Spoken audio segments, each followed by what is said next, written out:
Usually when we talk about a medical diagnosis, there's this expectation of precision. Right, like it should be totally black and white. Exactly. It's like engineering. I mean, you break your arm, the X-ray shows that jagged white line, and the doctor just points and says, there it is. Broken or not broken, very clean. Yeah, it's visible. But then you step into the world of pediatric medicine, and suddenly that whole diagnostic landscape is, well, entirely fluid. And I mean that literally. Quite literally, yes. Because when you look at, say, a premature infant, you aren't just looking at a tiny human. You are looking at a living organism that is 85% water.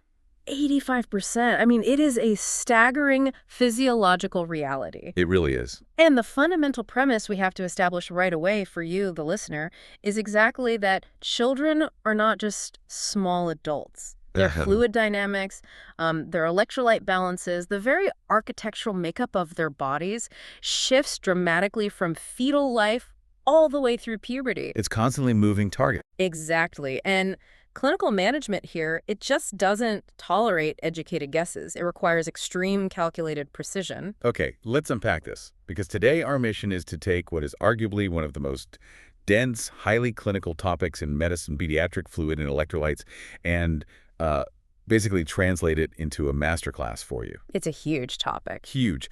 We are working off an incredibly detailed text by Dr. Solomon Bassi from the University of Uyo. And whether you're prepping for a medical board exam or catching up for a pediatric rotation, or you're just insanely curious about how the human body keeps itself from, drying out like a raisin. Or conversely, drowning from the inside out. Right.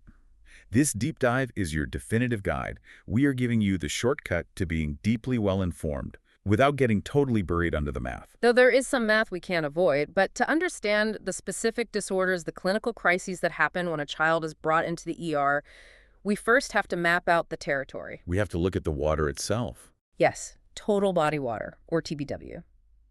As you mentioned, in a fetus and a preterm infant, water makes up 80 to 85% of their total body weight. Which is just wild to think about. It is, but by the time they reach full term, it drops slightly to 75%. And then during that critical first year of life, it drops down to about 60%. And it essentially stays at that 60% mark throughout childhood, basically until they hit puberty. Right. But then the biology diverges based on sex, right? Because water doesn't distribute equally in all tissue types. Exactly. What's fascinating here is how body composition directly dictates that fluid volume. At puberty, males naturally acquire more muscle mass. And muscle holds a lot of water. It does. It's highly vascular, so a male's total body water remains at that baseline of roughly 60%. Females, however, naturally increase their proportion of adipose tissue fat. And fat doesn't hold much water at all. Almost none. So as the fat content increases, a female's total body water naturally decreases to approximately 50% of her body weight. It's a total architectural shift. But it's not just about how much water there is, it's where the water lives, The body divides this fluid into distinct physiological compartments. The fluid compartments. You have the intracellular fluid, or ICF, which is the water trapped inside the billions of individual cells. And then you have the extracellular fluid, the ECF, which is all the water outside the cells. And in newborns, that extracellular space is absolutely massive. It is disproportionately huge. But within days of birth, an infant undergoes this process called postnatal diuresis. Yes. They essentially shed a significant amount of that extracellular fluid right through their kidneys. They just pee it out. Exactly. And concurrently, their organs and tissues are growing rapidly, meaning they are generating more cells, which actively expands the intracellular fluid compartment. So the ratio shifts over time. By the time a child reaches 1 year of age, that ratio flips completely. The relationship of intracellular to extracellular fluid approaches the adult standard, which is roughly 2 to 1. Okay, so 2/3 of your water locked inside the cells, 1/3 outside. Now, if we zoom in on that 1/3 outside the cells, the extracellular fluid, it actually splits again. It does. Because only a tiny fraction of it is actually blood plasma, roughly 5% of your body weight, maybe up to 10% in a preterm infant. The rest of it, about 15% of your body weight, is interstitial fluid. Right, the interstitial fluid. That's the fluid just sitting there, bathing the tissues, filling those microscopic gaps between your cells and your blood vessels. And if we connect this to the bigger picture, a delicate, unceasing physical tug-of-war is occurring at every single capillary bed in the human body. A literal tug of war over the water. Yes. The blood vessels, the intravascular space, and the interstitial space are fighting over that fluid constantly. And this fight is governed by two opposing physical forces: oncotic pressure and hydrostatic pressure. The Starling forces. I want to make sure you, the listener, can really visualize this because literally everything else in fluid management builds on this specific physical fight. It is the foundation. Think of oncotic pressure, like a highly absorbent dry sponge sitting inside your blood vessels, constantly trying to pull water in from the surrounding tissues. And the primary material of that sponge is a massive protein called albumin. Albumin, yes. It's manufactured by the liver and pumped straight into the blood. Because albumin molecules are physically so large, they cannot easily cross the semi-permeable walls of the capillaries. They're essentially trapped. They are trapped inside the intravascular space. And because they are trapped there in high concentrations, they exert oncotic pressure. They generate this osmotic gradient that actively draws water out of the interstitial space and back into the blood vessel. To keep the circulatory system full and actually functioning. Exactly. But then you have the opposing force, right? Hydrostatic pressure. If oncotic pressure is the sponge pulling water in, hydrostatic pressure is like a squeezed hose. That's a great analogy. Every single time the heart beats, it generates physical, mechanical pressure. That pressure physically forces blood against the capillary walls, pushing fluid out of the blood vessels and into the surrounding tissues. So the sponge pulls it in, the hose pushes it out. Precisely. At the arterial end of a capillary bed, where the blood is coming straight from the heart, the hydrostatic pressure of the hose is very strong, so fluid is pushed out into the tissues. Okay, that makes sense. But by the time the blood reaches the venous end of the capillary, the physical pressure from the heart has dropped significantly, but the albumin is still there. Because it can't leave. Right, so the oncotic pressure of the sponge takes over and pulls most of that fluid back in. I say most of the fluid, because if it's constantly pushing out and pulling back, the math is never perfectly zero, is it? No, it's not. There's always a tiny bit of fluid left behind in the tissues, and if that fluid just accumulated day after day, we'd all swell up like balloons. Which is exactly why the body has a dedicated drainage network, the lymphatic system. The lymphatics sweep up that net excess of interstitial fluid along with any rogue proteins that manage to escape and channel it all back into the venous circulation. It's a perfectly balanced, closed-loop system. But when this delicate physical balance breaks down, the clinical consequences for a child are immediate and profound. They are. Let's ground this in reality. When the sponge fails, what does that actually look like on a pediatric ward? Consider a child with nephrotic syndrome. In this condition, the kidneys are damaged and they start leaking massive amounts of protein, specifically albumin, directly into the urine. The child is quite literally peeing away their sponge. Exactly. As the albumin levels in the blood plummet, a condition we call hypoalbuminemia, the oncotic pressure drops. The blood vessels lose their ability to pull water back in. So the water just stays out in the tissues. Right. The fluid pools in the interstitial space, and we see this clinically as severe edema. The child's face, their abdomen, their legs become swollen and tight with trapped fluid. Oh. We see a very similar mechanism in severe malnutrition, like kwashiorkor, where the child just doesn't have enough dietary protein for the liver to manufacture albumin in the first place. And what about the other side of the tug-of-war? What if the sponge is totally fine, but the hose is pushing too hard? Well, that is the hallmark of heart failure. If a child has a congenital heart defect and the heart's pumping action is impaired, the blood backs up in the venous system. Like a traffic jam. Yes, and this backlog creates a massive spike in venous hydrostatic pressure.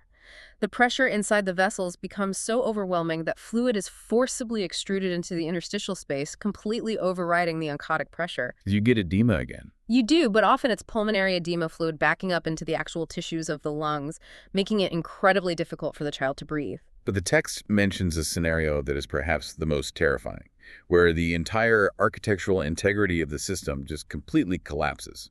Sepsis. Sepsis is the ultimate vascular catastrophe.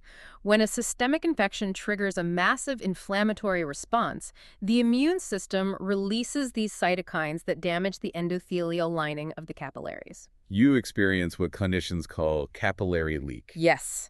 The microscopic pores in the blood vessels physically widen.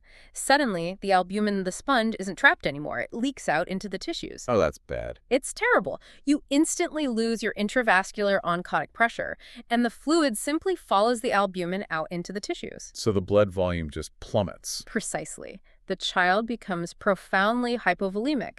The fluid is still in their body, but it's in the completely wrong compartment. It's uselessly swelling up their tissues while their vital organs, the brain, the kidneys, the heart, are practically starved of blood flow and oxygen. Which perfectly illustrates why treating a sick child isn't just about giving them fluids. You have to know where the fluid is actually going to go. You do. And water doesn't just wander around the body randomly. It follows the dissolved particles. It follows the electrolytes. If albumin controls the water between the blood and the tissues, the electrolytes control the water between the tissues and the inside of the actual cells. This raises a really important point about the geography of electrolytes. The extracellular fluid, the plasma, and the interstitial space we've just been discussing is completely dominated by sodium and chloride. Right. They are the primary osmotically active particles outside the cell. But the moment you cross the cell membrane into the intracellular fluid, the landscape completely changes, right? Sodium is practically non-existent inside the cell. Very little. Instead, the intracellular space is dominated by potassium, along with large negatively charged proteins and organic phosphates. And maintaining this strict segregation of electrolytes is perhaps the most energy-intensive process in the entire human body. Really, the most energy-intensive. Absolutely. The body relies on an enzyme embedded in every single cell membrane called the NACH ATPase pump. This pump is an active transporter. It literally burns cellular energy ATP to constantly push 3 sodium ions out of the cell while pulling 2 potassium ions back into the cell. I always picture this pump as like a microscopic cellular bouncer at an exclusive nightclub. The bouncer is standing at the door of the cell membrane, forcefully throwing the sodium patrons out onto the street, grabbing the potassium patrons and dragging them inside. And demanding a cover charge of ATP to do this 24 hours a day? Yes. Then that bouncer is essential for survival. Because the cell membrane is highly permeable to water, the 2 compartments inside and outside the cell must remain in absolute osmotic equilibrium. Otherwise, things go very wrong. Right. If the concentration of particles, the osmolality, increases on the outside, water will rapidly rush out of the cell to dilute it. If the outside becomes too dilute, water will rush into the cell, causing it to swell and potentially burst. Let's get into the actual math of osmolality here, because Dr. Bassey's text gives us the exact formula clinicians use at the bedside. Yes, it's a vital tool. Calculated osmolality is 2 times the sodium concentration plus glucose plus urea. And the normal plasma osmolality is tightly regulated between 285 and 295 milliosmoles per kilogram. Mm-hmm. But the text makes a massive distinction here between calculated osmolality and effective osmolality. It does, and it's a crucial distinction. Effective osmolality excludes urea from the equation entirely. So the effective formula is simply 2 times the sodium concentration plus glucose. Okay, why drop urea? The clinical reasoning behind this is that urea is what we call an ineffective osmol. Meaning it doesn't cause water to shift. Exactly. Urea is a small, uncharged molecule that crosses the cell membrane completely freely. It basically ignores the cellular bouncer. Just strolls right past the velvet rope. Yes. If urea levels build up in the blood, say, during kidney failure, it doesn't draw water out of the cells. It simply diffuses into the intracellular space until the concentration is equal on both sides. Because it doesn't create a gradient, it doesn't shift water, hence it is ineffective at changing cellular volume. There's also this concept called the osmolar gap. This is the numerical difference between the osmolality you physically measure in a laboratory test and the osmolality you calculate using that formula we just talked about. Normally, that gap is less than 10. Right. And if the gap is significantly higher than 10, it is a massive red flag for a clinician. What does it mean? It means there are rogue, unmeasured particles floating in the patient's blood that are driving up the osmolality. In pediatrics, this often points to toxic ingestions, things like ethylene glycol from antifreeze or methanol or ethanol.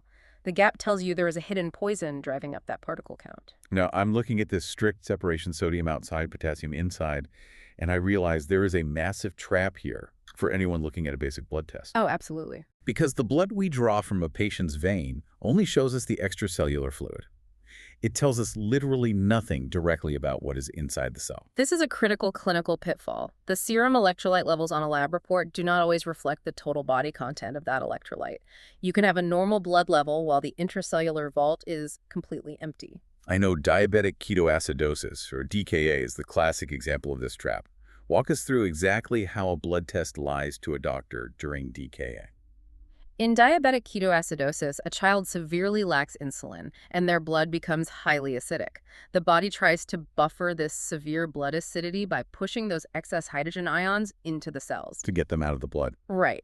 But to maintain electrical neutrality, the cell must push a positively charged ion out in exchange, so it kicks potassium out into the blood. Okay. Concurrently, because there is no insulin, which normally helps drive potassium into the cells, the potassium just stays trapped in the blood. Finally, the high glucose in the blood acts as an osmotic diuretic in the kidneys. Meaning it forces the child to pee constantly. Exactly. It forces them to urinate out massive amounts of volume, dragging all that blood potassium right down the toilet with it. So the cells are hemorrhaging potassium into the blood, and the kidneys are flushing it out of the body. Exactly. By the time this child reaches the emergency room, their total body potassium is dangerously depleted. The cells are starving for it. But when you draw their blood, because all the remaining potassium has been forced out of the cells into the extracellular space, the lab report might show a serum potassium level that is entirely normal or even elevated. Wow. So if a doctor just looks at that normal number and says, great, their potassium is fine, and starts treating them with insulin without adding potassium to their four. It would be catastrophic. The moment you give insulin, you reactivate that cellular bouncer. The insulin violently shoves whatever potassium is left in the blood back into the empty cell. The blood potassium level would instantly crash. It drops to near zero, which can trigger a fatal cardiac arrhythmia within minutes. You must understand the physiological shifts, not just the numbers on the page. Which brings us to how the body naturally manages this incredibly complex system on a day-to-day basis. We aren't naturally calculating our own osmolality. The body has an automated, multi-tiered regulatory system. It does, and it begins with a behavioral drive governed by the hypothalamic thirst center in the brain. It is astonishingly sensitive. How sensitive are we talking? Just a tiny 1 to 2% increase in plasma osmolality, meaning the blood is getting just slightly too concentrated, or a 10 to 15% drop in total plasma volume will immediately trigger an intense sensation of thirst, compelling the child to seek out water. But thirst only works if you can reach a glass of water. If you can't, the body deploys its chemical arsenal. And the heavy artillery here is ADH, the antidiuretic hormone. ADH is synthesized in the hypothalamus and stored in the posterior pituitary gland. When osmoreceptors detect that the blood is becoming too concentrated, ADH is released into the bloodstream. It travels down to the kidneys, specifically targeting the cells of the collecting ducts. And the mechanism of action here is a masterclass in cellular efficiency. ADH arrives at the basolateral membrane of the collecting duct cell and binds to a specific receptor called a V2 receptor. Yes, the V2 receptor. This binding event triggers a G protein cascade inside the cell, generating a secondary messenger called cyclic AMP or CAMP. And that CAMP is the critical signal. It tells the cell to mobilize its water channels. These channels, called aquaporin 2, are normally just stored inside vesicles within the cell. So they're already there just hiding. Exactly. The CAMP causes these vesicles to move to the apical membrane, the side facing the actual urine, and embed themselves. Suddenly, a duct that was previously impermeable to water is lined with open channels. So instead of the water staying in the duct and becoming urine, it gets sucked out of the duct and back into the body. But water doesn't move without a gradient. What's actually pulling it? The hypertonic renal medulla. The deeper tissues of the kidney use a mechanism called the countercurrent multiplier to maintain an incredibly high concentration of sodium and urea. Like a magnet. Exactly like a powerful osmotic magnet. The moment those aquaporin channels open, that hypertonic magnet violently pulls the water out of the urine and back into the bloodstream. The result is the preservation of body water and the production of highly concentrated, dark urine. So ADH handles the pure water balance based on concentration. But what about the physical volume of blood? If a child is bleeding or losing fluid through severe diarrhea, the pressure drops. That triggers the RAAS system, the renin-angiotensin-aldosterone system. Yes. When blood pressure drops, specialized cells in the kidney called the juxtaglomerular apparatus sense the decreased flow and release an enzyme called renin. What? Renin enters the blood and converts a liver protein into angiotensin I. As this travels through the lungs, an enzyme called ACE converts it into angiotensin II. And angiotensin II is a brutal multitasker, isn't it? It clamps down on the blood vessel's vasoconstriction to instantly raise blood pressure, and it goes down to the adrenal glands sitting on top of the kidneys and demands the release of a hormone called aldosterone. Right. And aldosterone targets a different part of the kidney, instructing it to fiercely reabsorb sodium. And because water always follows sodium, reabsorbing sodium means reabsorbing water, which expands the blood volume and restores blood pressure. Now, on the flip side, what if there's too much fluid? The heart is actually being stretched from volume overload. Then the body releases natriuretic peptides, ANP and BNP, straight from the heart muscle itself. These act as the body's natural diuretics, promoting the dumping of sodium into the urine and actively shutting down the release of ADH, renin, and aldosterone. I want to pause here and pose a hypothetical scenario that tests these systems. What happens if these two automated systems violently clash? Let's say a patient has been suffering from severe gastroenteritis. They are profoundly dehydrated, meaning their intravascular volume is dangerously low. Okay, so RAS is activated. Right. The RAAS system is screaming, save water, save sodium, maintain blood pressure. But because they've been drinking copious amounts of pure water without any electrolytes to compensate, their sodium levels have plummeted. They have severe hyponatremia. Low sodium. Low sodium means their osmolality is very low, which usually tells ADH, stop retaining water, we were too dilute, let it go. Who wins that fight? The volume sensors or the osmolality sensors? It is a brilliant physiological conflict, and the text lays out a golden rule for this exact scenario. Volume depletion always takes precedence over osmolality regulation. Always. Always. The body evaluates the threat matrix. Being too dilute is dangerous, but having a blood pressure so low that you cannot perfuse the brain and the heart is immediately fatal. Yeah, you just die. Right. The body would rather be profoundly dilute and alive than perfectly concentrated but pulseless. The preservation of intravascular volume overrides everything else. ADH will continue to be secreted, driven by the low volume, even though the osmolality is already dangerously low. That evolutionary priority makes perfect sense. But so far, we've only talked about how the body manages itself. When a child arrives at the emergency department, they are often beyond the point where their natural regulatory systems can compensate. They can't eat, they can't drink, and their chemistry is just collapsing. This is where the clinician steps in with the art of artificial balance, maintenance and replacement therapy. Maintenance fluid therapy is essentially the medical replacement of normal, day-to-day, obligatory losses of water and electrolytes. I mean, even if a child is lying perfectly still in a hospital bed, they're losing water through urine, through feces, and through insensible losses. Insensible losses being the water evaporating off their skin and exhaled as vapor from their lungs. The goals of maintenance therapy are strictly defined. Prevent dehydration, prevent electrolyte imbalances, prevent ketoacidosis, and prevent protein degradation. Let's look at the actual recipe for a maintenance IV fluid. Obviously, it needs water. But the text provides very specific requirements for the additives. A child needs sodium at a rate of 2 to 3 millimoles per 100 milliliters of fluid per day. They need potassium at 1 to 2 millimoles. Oh. But the crucial additive is glucose. Yes. If we're just trying to keep them hydrated, why are we pumping sugar into their veins? Well, the glucose in maintenance fluids is not there to provide a full diet. It usually supplies only about 20% of the child's daily caloric requirement. But that 20% is a critical threshold. It is just enough glucose to prevent starvation ketoacidosis. So it tricks the body. Exactly. If you don't provide that baseline carbohydrate, the child's body will sense starvation. It will stop relying on glucose and start violently breaking down its own muscle proteins and fat stores for energy, flooding the bloodstream with acidic ketones and throwing the child into a metabolic acidosis. Plus, doesn't it help with osmolality? It does. Adding glucose to the IV bag increases the osmolality of the fluid, bringing it closer to the concentration of plasma, which prevents the fluid from damaging the red blood cells as it enters the vein. To figure out exactly how much volume to give, clinicians rely on the bedrock of pediatric fluid math, the holiday cigar method.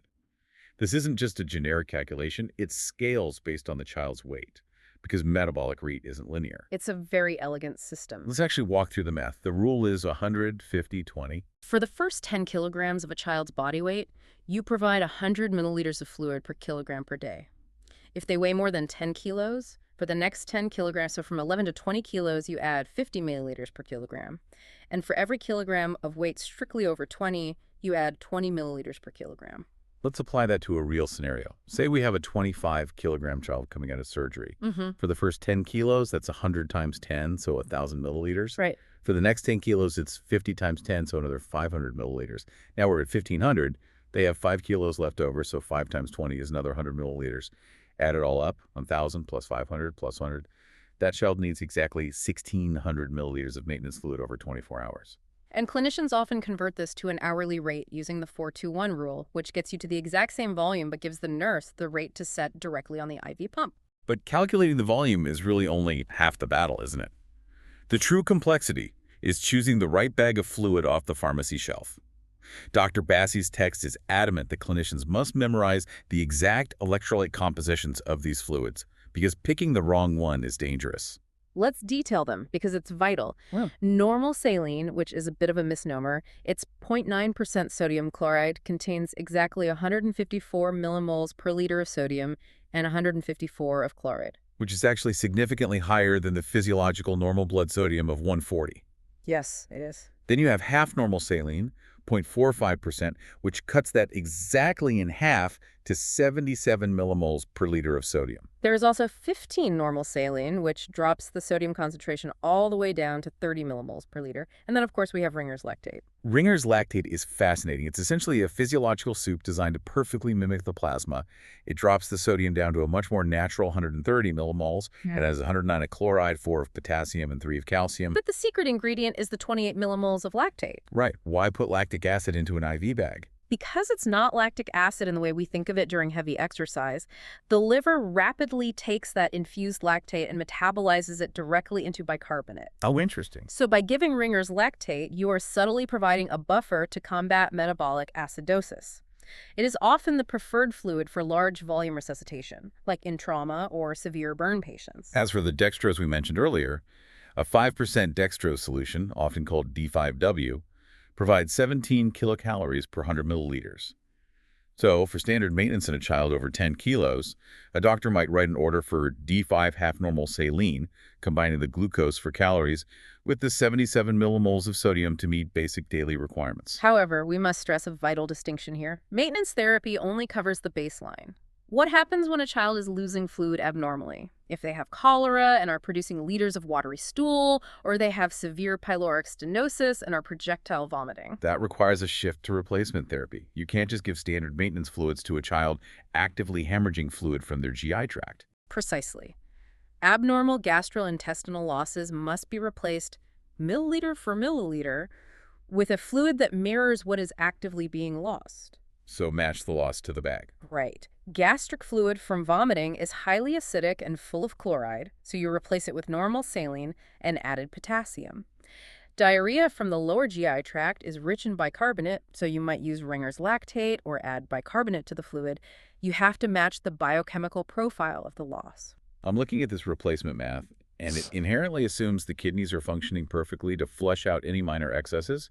But what if the child is in acute renal failure? Yeah. Or if they have oliguria, where urine output drops to a trickle, or anuria, where they aren't making any urine at all? If you used ML for ML replacement then, This strategy would literally drown them from the inside. it would cause fatal volume overload. In the setting of anuria, the clinical rules completely change. You drastically restrict IV fluids. You only provide enough fluid to cover their insensible losses, the sweat and the breathing. How do you calculate that? That is usually calculated as 25 to 40% of standard maintenance, or roughly 400 milliliters per square meter of body surface area. Beyond that strict minimum, you measure whatever tiny amount of urine they produce and replace it exactly, usually with half normal saline. And then there is the most deceptive type of fluid loss, third space fluid shifts. This is when the fluid hasn't left the body, it hasn't been vomited or urinated out, but it has moved into a physiological compartment where the body just can't use it. Yes. Third spacing occurs in catastrophic inflammatory states. If a child has a severe bowel obstruction, liters of fluid can weep out of the blood vessels and pool uselessly inside the paralyzed lumen of the intestines. Or in a massive burn injury. Right, where the skin barrier is destroyed and the capillaries leak fluid massively into the burned tissues, creating horrific blisters and edema. Because that fluid is still physically inside the body, you can't measure it in the bedpan. You can't easily quantify the exact loss. Which means you have to anticipate the shift and correct it empirically. The text suggests a practical guideline of increasing fluid administration to 1.2 to 1.5 times the standard maintenance rate, while closely monitoring their heart rate, blood pressure, and capillary refill to gauge if the intravascular volume is being adequately supported. Here's where it gets really interesting. You can do the math perfectly. You can calculate the exact holiday cigar rate. You can pick the perfect D5 half-normal saline bag. You can factor in the GI losses. And despite doing everything flawlessly by the book, if you leave a child on maintenance IV fluids, they are still going to lose 0.5 to 1% of their body weight every single day. It is a sobering clinical reality that often surprises medical students. Maintenance fluids are a survival mechanism. They are not nutrition. A bag of saline and dextrose lacks protein, it lacks fats, it lacks essential vitamins, trace minerals, and lipids. 4V fluid is a medical bridge. It is a temporary scaffolding holding the house up. If a child has a condition that prevents them from eating enterally through the gut for more than a few days, particularly if they were already malnourished upon admission, you cannot rely on basic IV fluids. You have to transition them to TPN. Total parenteral nutrition, which is a highly complex, customized emulsion of amino acids, lipids, and carbohydrates delivered through a central line. Because if you just leave them on basic IV fluids, or worse, you consistently pick a fluid with the wrong sodium concentration, you will inevitably push the child into an iatrogenic disaster. You will cause their sodium levels to spiral out of control. Which brings us to the most dangerous high-stakes territory in all of pediatric fluid management, the sodium saga. Hypernatremia, hyponatremia, and the terrifying complications of correcting them improperly. Let us ground ourselves in the basic physiology first. Normal serum sodium is tightly, fiercely regulated between 135 and 145 millimoles per liter. It is the primary determinant of extracellular osmolality. What is often misunderstood is that less than 3% of your body's total sodium is actually actively dissolved in the intracellular fluid. More than 40% of it is locked away, inert, inside your bone matrix. But the mind-bending rule from Dr. Bassi's text, the rule that clinicians must really internalize is this. The concentration of sodium in the blood is almost never a reflection of total body sodium. Water balance, not sodium balance, determines your plasma sodium concentration. It is entirely an issue of dilution versus concentration. If a patient's sodium lab result comes back hypernatremia, it almost invariably means they do not have enough free water. And if it comes back low? If their sodium comes back low, hyponatremia, it generally means their body is hoarding too much water, artificially diluting the sodium that is there. Let's examine a condition where the body hoards water pathologically. SIADH, the syndrome of inappropriate antidiuretic hormone secretion. We detailed ADH earlier. Its normal job is to tell the kidneys to retain water when the blood gets too concentrated.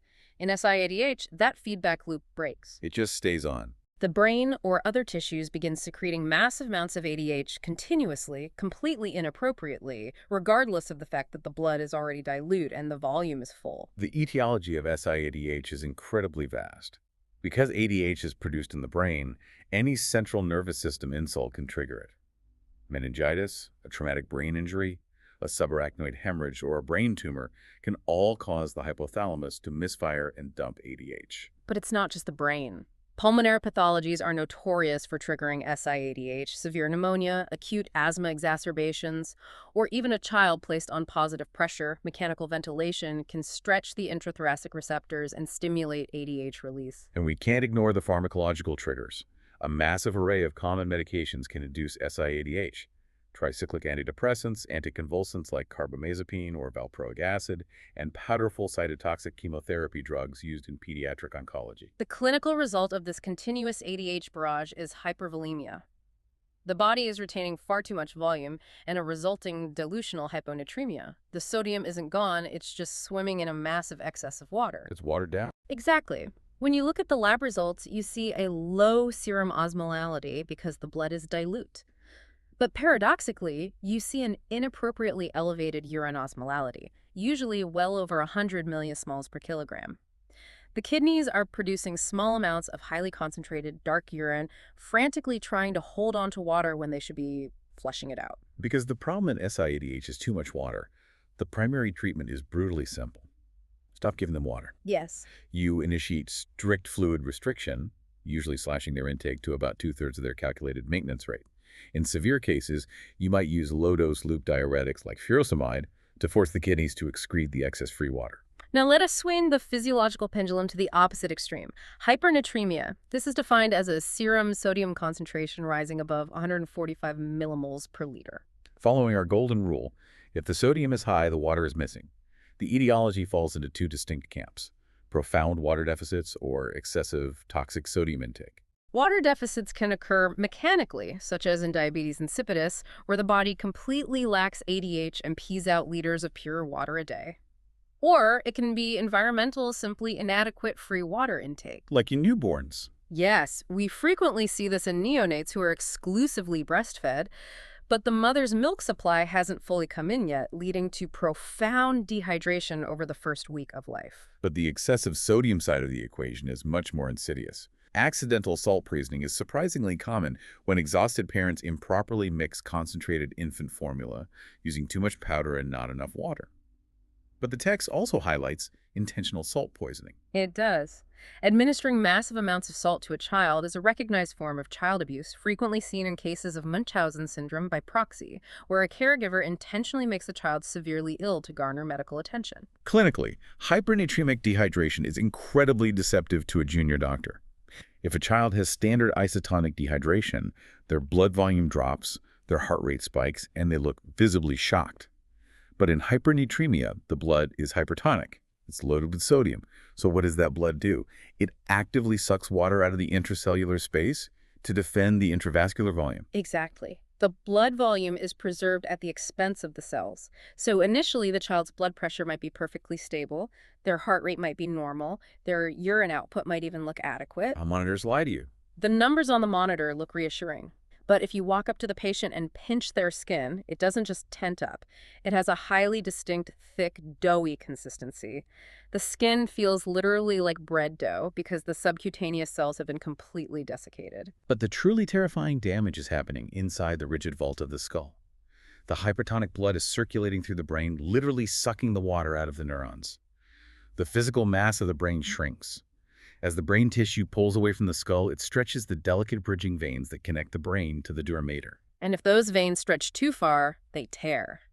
The child suffers a catastrophic subarachnoid or subdural hemorrhage. You will see an infant with a high-pitched neurological cry, extreme irritability, hyperreflexia, and often violent seizures as the dehydrated neurons spontaneously misfire.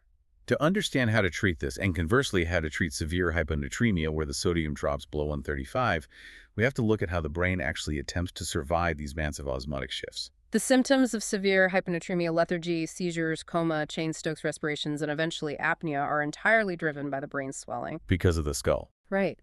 The brain is encased in a rigid, unyielding bone box. It cannot expand.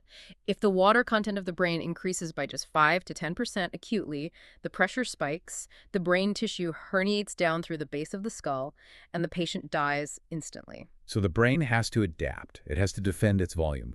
Think of the brain during hyponatremia like in severe SIADH, where water is rapidly flooding into the cells like an exclusive nightclub that has wildly exceeded its fire code capacity. The room is dangerously packed. The walls are about to burst. To save the structural integrity of the building, the bouncers can't just stop people from coming in. They have to actively kick people out. Initially, the brain pushes extracellular fluid out into the cerebrospinal fluid, trying to vent the pressure. But when that isn't enough, the neurons initiate an incredible survival mechanism. They actively extrude organic osmolytes. Organic osmolytes. These are amino acids and compounds like glutamate, aspartate, and taurine. The brain kicks its own VIPs out onto the street.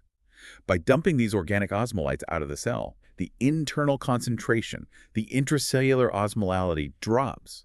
The inside of the cell becomes just as dilute as the hyponatremic blood outside.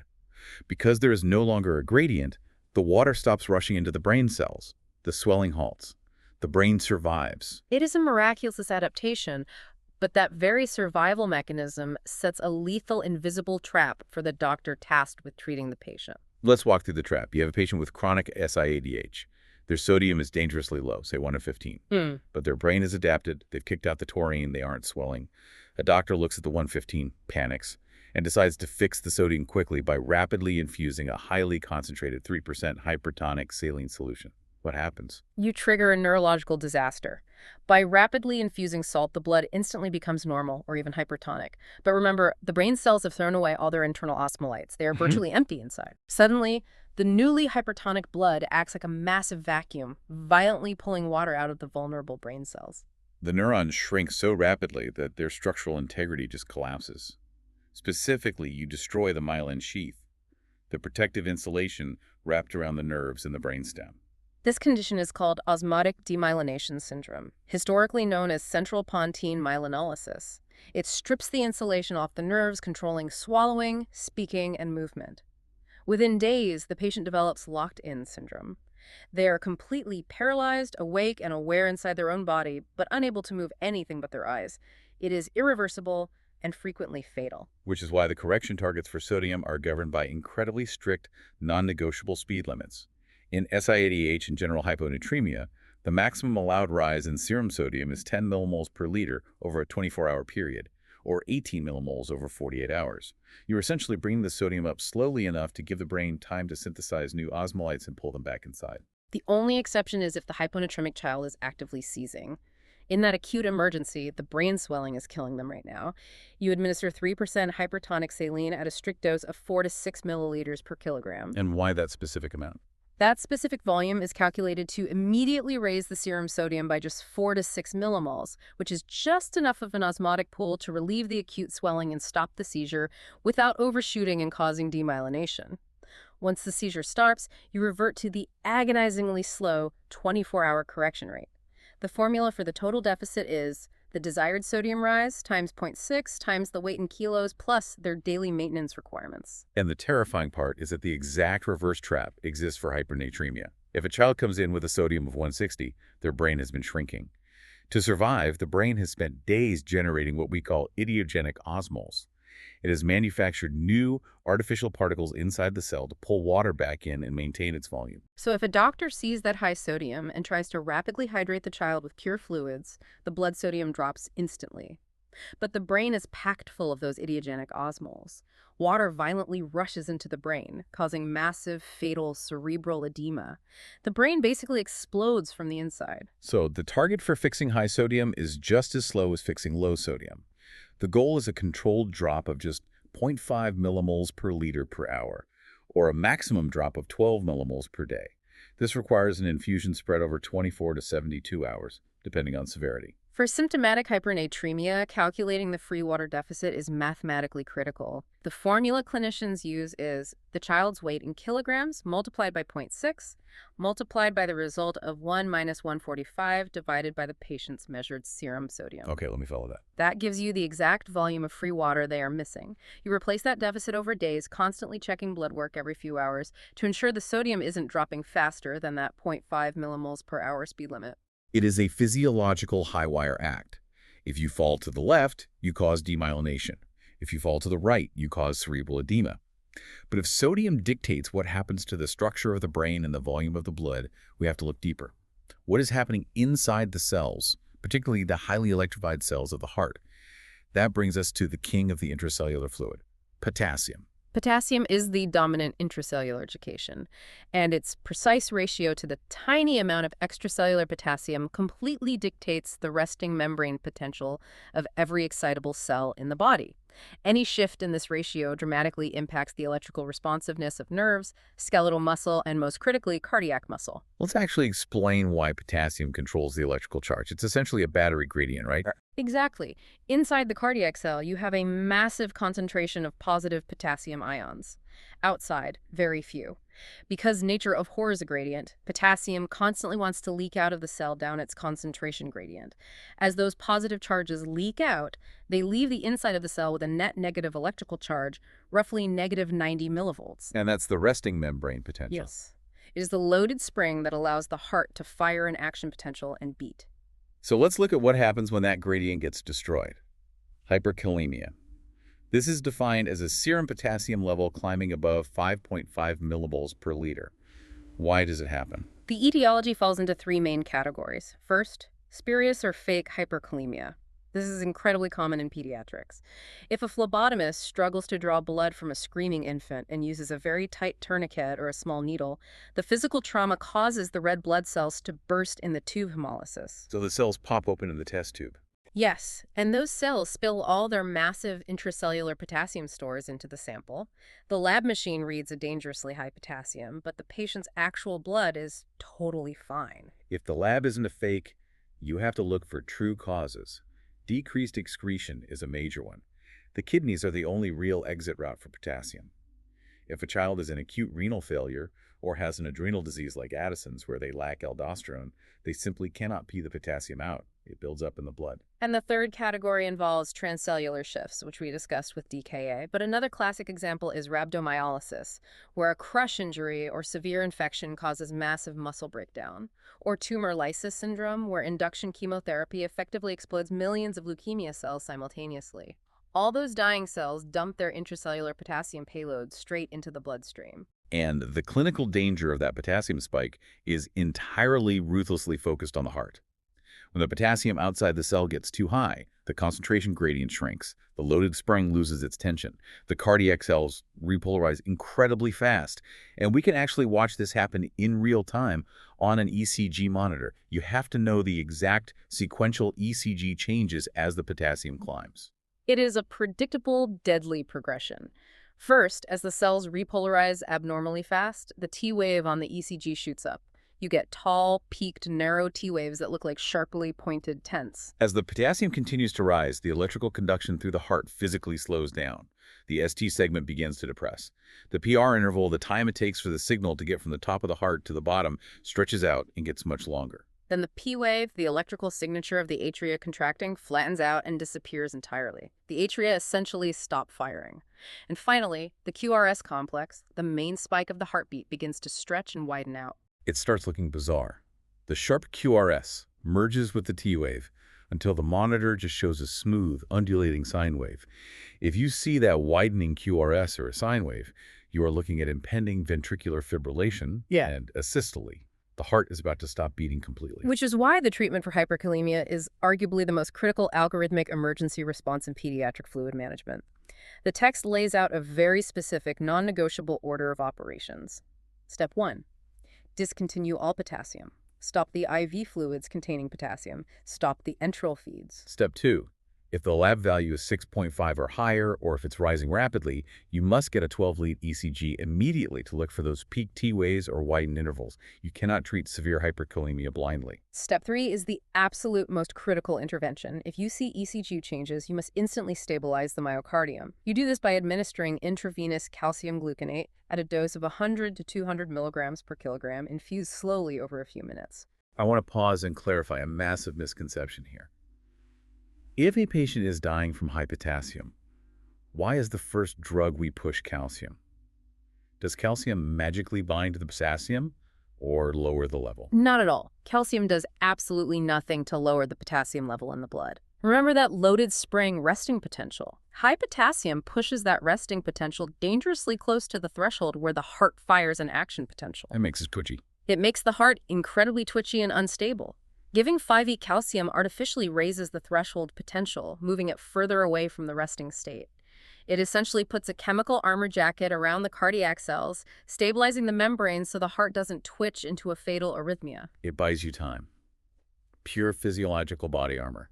And once the heart is armored, you move to step 4, which is actually addressing the potassium. You need to hide it. You rapidly shift the potassium out of the blood and back into the cells. You can achieve this shift through several mechanisms. You can give an IV bolus of sodium bicarbonate, which raises the blood pH, causing the cells to pull potassium in and push hydrogen ions out. Or insulin, right? Yes. You can use an infusion of insulin combined with glucose. The insulin directly stimulates the NAK-ATPase pump to rapidly pull potassium inside, and the glucose prevents the child from becoming hypoglycemic. Alternatively, you can use high-dose nebulized salbutamol, an asthma drug, which stimulates beta-2 receptors to also activate that cellular pump. But the shift is temporary. The potassium is still in the body, just hiding inside the cells. When the insulin wears off, it's going to leak right back out. So step 5 is permanent removal. Yes, you must eliminate the potassium from the body. You can use loop diuretics like furosemide to force the kidneys to excrete it, assuming the kidneys work. You can use gastrointestinal binding resins like sodium polystyrene sulfonate, commonly known as Kayexalate, or newer agents like patiromer, given orally or via enema. These resins physically bind to potassium in the gut and excrete it in the feces. And if the kidneys are totally shot, If the child is in complete renal failure and the resins aren't fast enough, you must initiate emergency hemodialysis to mechanically filter the potassium right out of the blood. now what about the reverse scenario? Hypokalemia. The potassium drops dangerously low. In pediatric patients, profound hypokalemia is almost universally caused by severe gastroenteritis. Massive volumes of diarrhea represent a huge loss of potassium from the GI tract, but it can also be driven by transcellular shifts in the opposite direction, alkalemia, or an insulin overdose, aggressively driving too much potassium into the cells. Or it can be renal losses from long-term diuretic use or conditions like renal tubular acidosis. The ECG changes for low potassium are just as specific as for high potassium, but they look entirely different. Instead of peaking, the T wave flattens out entirely. The ST segment depresses, and the hallmark sign is the appearance of a U wave. Yes, the U wave is a distinct extra little bump that appears on the monitor right after the T wave and before the next P wave. It represents delayed repolarization of the Purkinje fibers in the heart.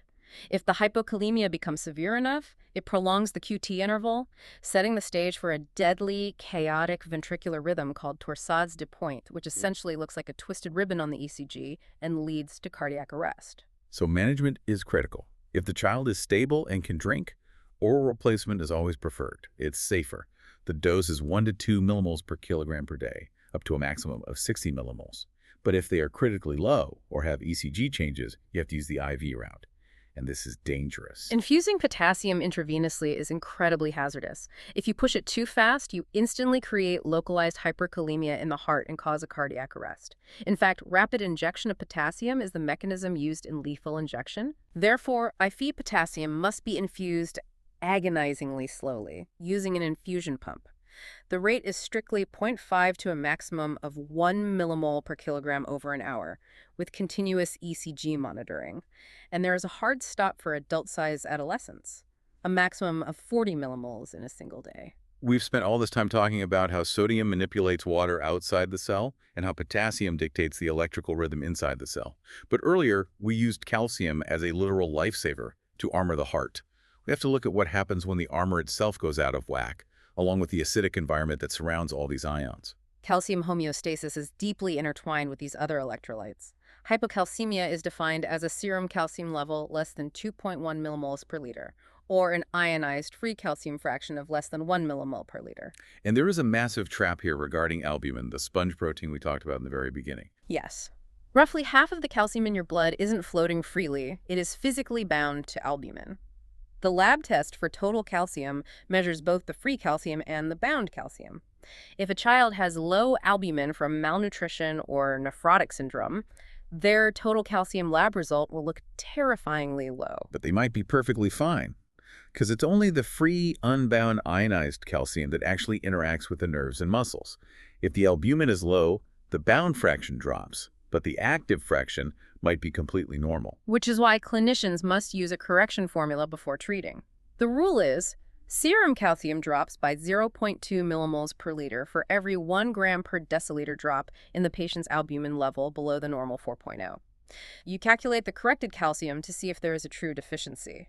But if there is a true deficiency, if the active ionized calcium is actually low, the nervous system basically goes haywire. Because just like calcium stabilizes the heart against high potassium, normal calcium levels stabilize the peripheral nerves. When calcium drops, the nerves become hyperexcitable.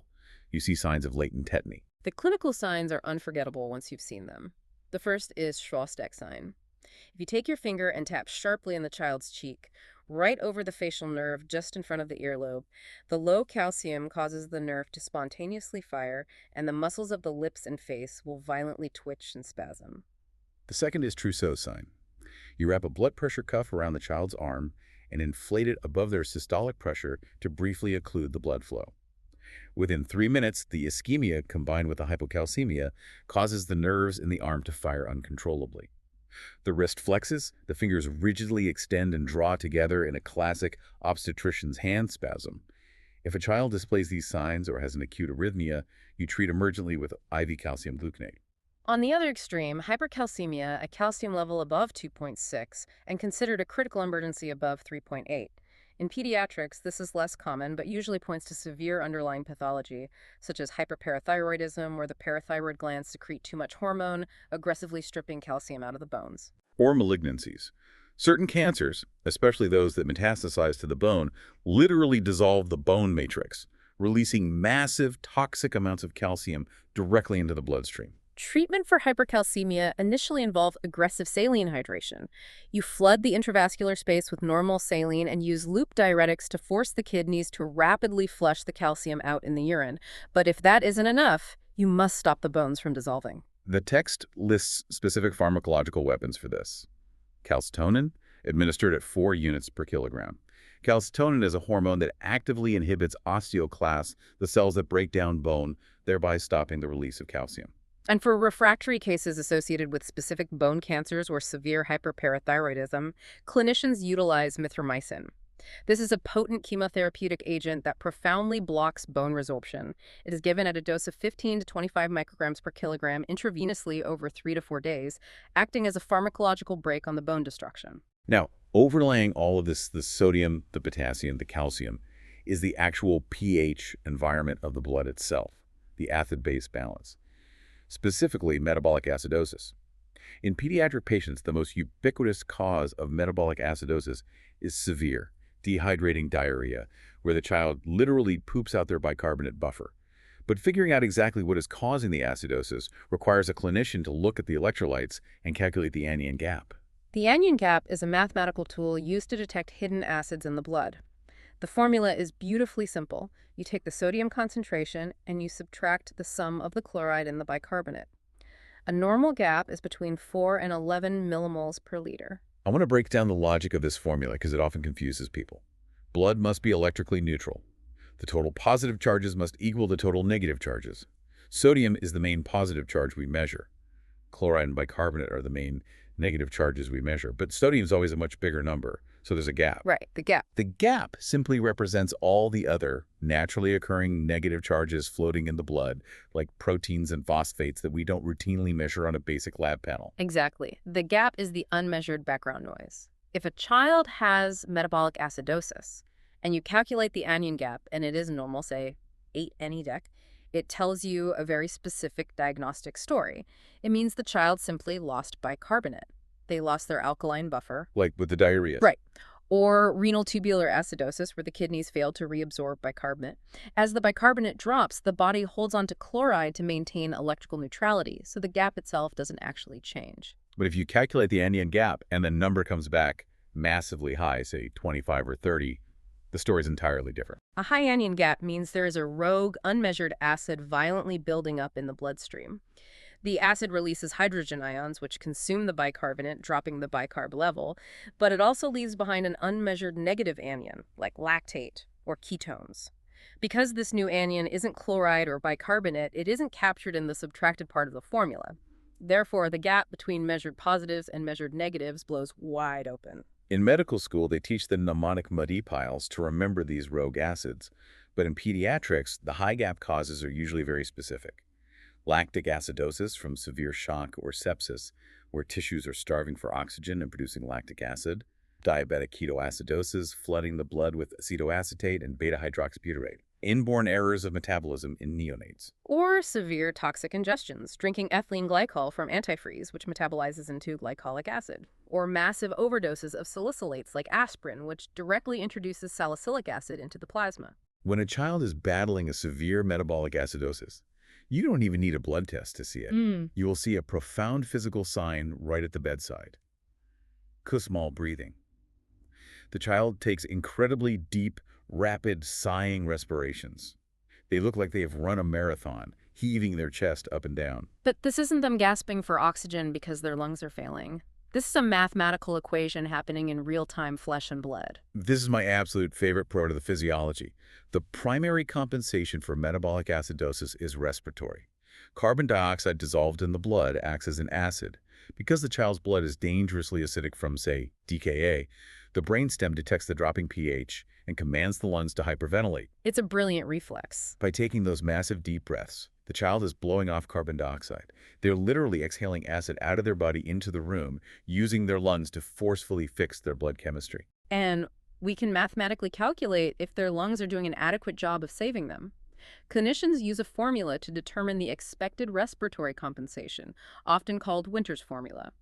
The equation is 1.5 times the patient's measured serum bicarbonate plus 8, with a margin of error of plus or minus 2.